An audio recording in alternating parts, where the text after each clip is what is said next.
Prime Minister Narendra Modi reached Kyiv, Ukraine today after completing his visit to Poland.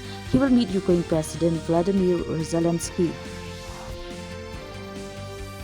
Addressing the Indian diaspora in Washington, Defense Minister Rajnath Singh said that India and the US are natural allies and are destined to be strong partners.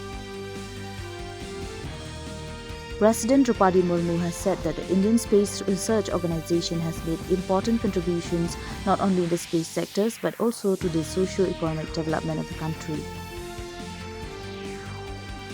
Union Minister of Civil Aviation Ram Mohan Naidu has launched the guidelines for seaplane operation under RCS Udan.